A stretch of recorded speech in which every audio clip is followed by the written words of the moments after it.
인류 비극의 시작은 죄 때문이죠.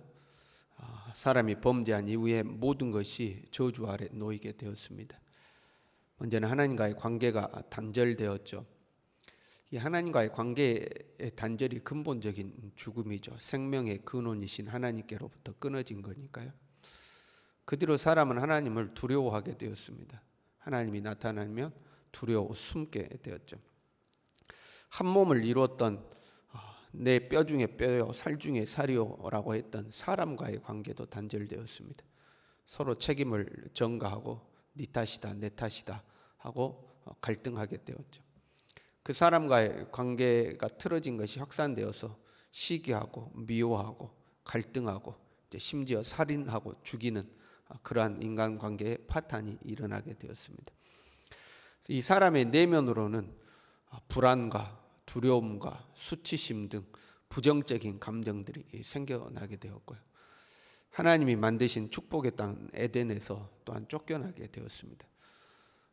그리고 평생 이 땅이 저주를 받아서 평생 땀 흘려야 먹고 살 수 있는 고생의 시작이죠. 고생이 시작되었고요. 인간의 몸에는 질병이 찾아오고 결국에 육신의 죽음에 도달하게 되는 그러한 저주받는 인생이 되었습니다. 모든 것이 죄로 말미암아 시작된 겁니다. 여러분, 죄를 지으면 안 되는 거죠. 죄를 지으면 안 되는 거죠. 일반적으로 세상 사람들은 죄를 쉽게 생각하는 경향이 있습니다. 범죄하고 안 걸리면 된다 이렇게 생각하는 거죠. 내가 나쁜 짓을 했어도 안 걸리기만 하면 된다.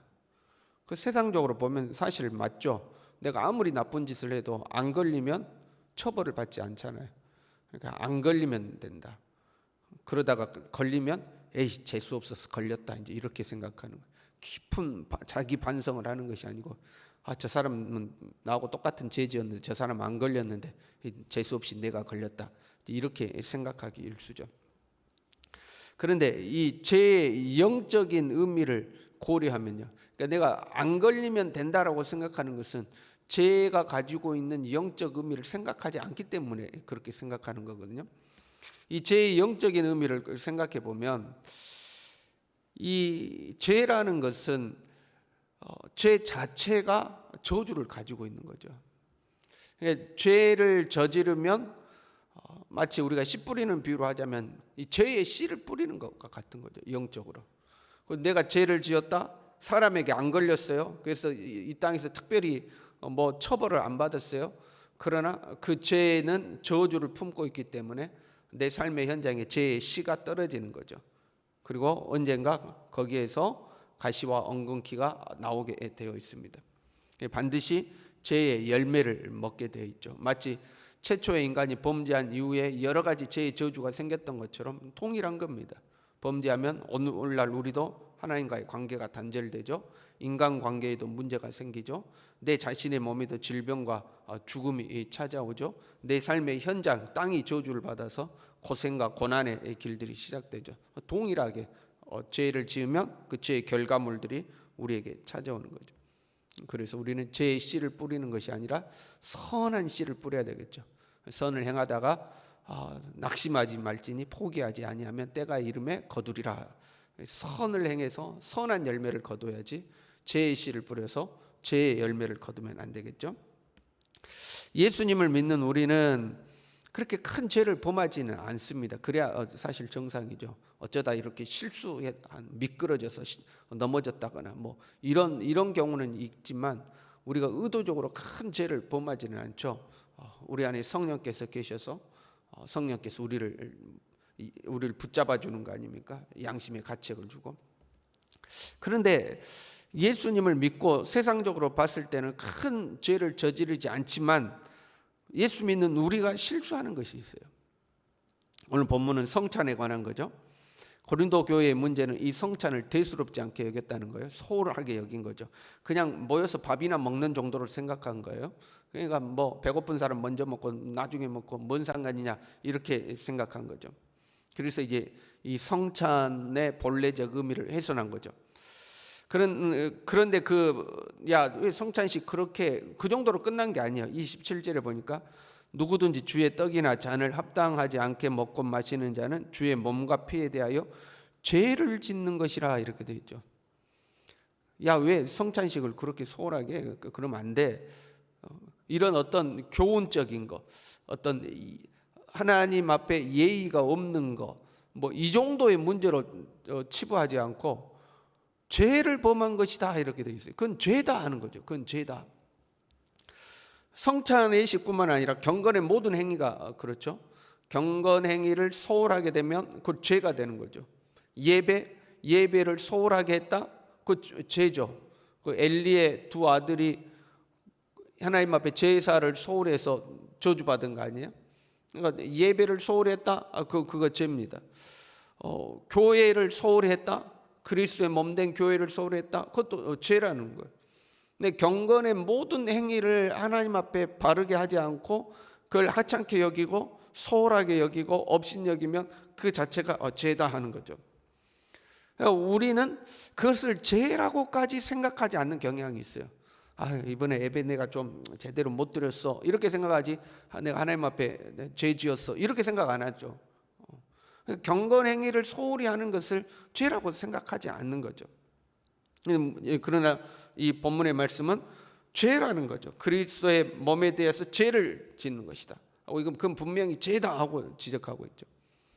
그 문제는 거기부터 있는 거예요. 그것이 만약 죄라면 죄의 열매들도 있는 거죠. 그럼 죄 짓고 끝나는 게 아니에요. 안 걸리면 돼, 이게 아니죠. 죄를 지으면 죄의 씨를 뿌리게 돼 있어요. 30절에 이렇게 돼 있습니다. 그러므로 너희 중에 약한 자와 병든 자가 많고 잠자는 자도 적지 아니하다. 약한 것, 병든 것, 잠자는 것은 심지어 죽는 걸 말하는 거죠.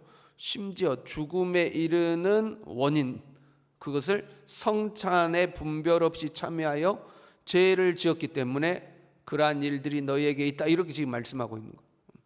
너희가 성찬에 분별 없이 참여했느냐? 그 죄 짓는 거다. 그리고 그 죄의 결과가 뭐다요? 너희 중에 약한 자, 병든 자, 잠든 자들이 있다 하는 거예요. 거기에서 원인을 찾고 있는 거예요. 31절에요. 우리를 살폈으면, 살폈다 이 말은 뭐냐면 성찬에 참여하기 전에 내가 성찬에 참여해도 되는 자인가 아닌가, 자기 자신을 영육간에 하나님 앞에 성결한 거 아닌가, 자기 자신이 스스로 돌아보는 것을 말하는 거예요. 나 지금 이 상태로 성찬에 참여해도 되는가 하고 자기를 돌아보는 것을 말하는 거죠. 우리가 우리를 살폈으면, 그 다음에 판단을 받지 아니하려니와, 여기서 판단이란 말은 심판이란 말입니다. 우리가 우리 자신을 잘 살펴서 성찬에 참여하기에 합당한지 합당하지 않는지 우리 자신을 잘 살펴서 합당하게 참여했으면 우리가 심판을 받지 않는다, 그런 의미예요. 그럼 반대로 생각하면 뭐예요?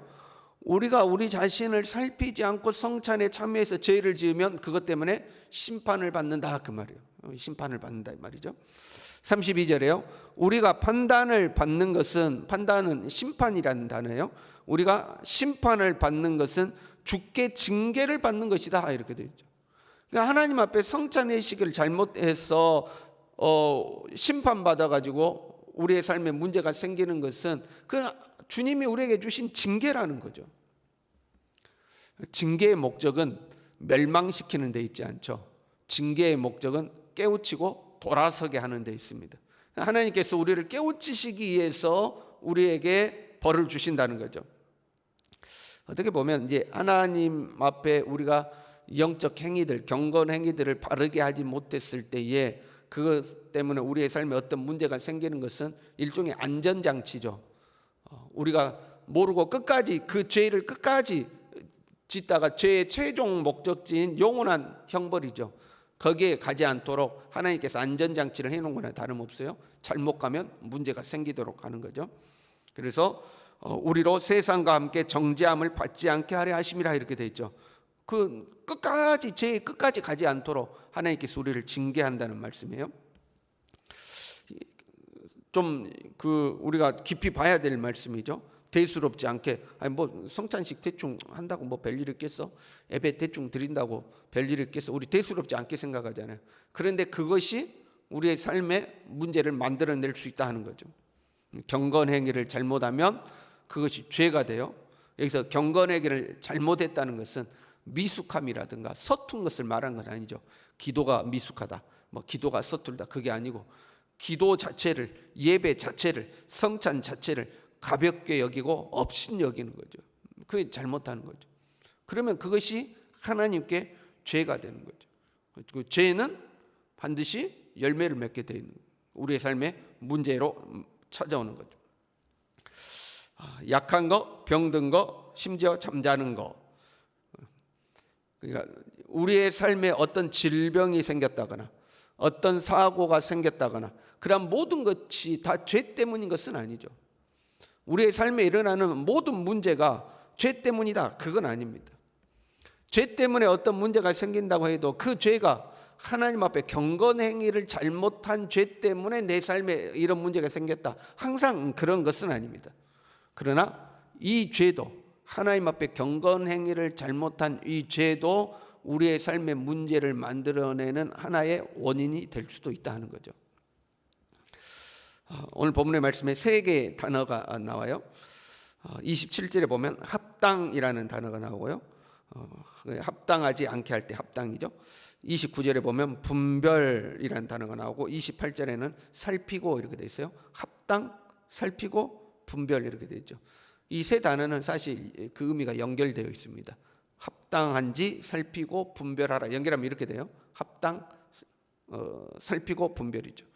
내가 경건의 의미에 합당한 자세로 임하고 있는가 하는 거죠. 이 경건 행위가 가지고 있는 영적 의미에 합당한 자세로 내가 임하고 있는가? 내가 합당한 자세로 성찬에 임하고 있는가? 내가 합당한 자세로 예배에 임하고 있는가? 내가 합당한 태도로 기도에 임하고 있는가? 자기 자신을 살펴야 된다는 거죠. 요즘 보면 그 예배를 합당한 자세로 안 드린 사람들이 굉장히 많습니다. 코로나 때문에 더 그렇게 되는 것 같아요. 합당한 태도로 하나님 앞에 예배를 드리는 거는 거예요. 그나마 성전에 나와서 예배 드리면 그나마 주위에 보는 눈이 있으니까 더 신경을 쓰는데, 혼자서 온라인으로 예배를 드린다거나 혼자만의 공간에서 예배를 드린다거나 그러면 바른 자세로 하나님 앞에 예배 안 드릴 때가 상당히 많이 있어요. 현장에 나와서 예배 드리는 사람 중에서도 예배 시간에 핸드폰하고 막 그런 사람들도 있죠. 그러니까 합당한 자세로 하나님 앞에 예배를 드리냐 하는 거죠.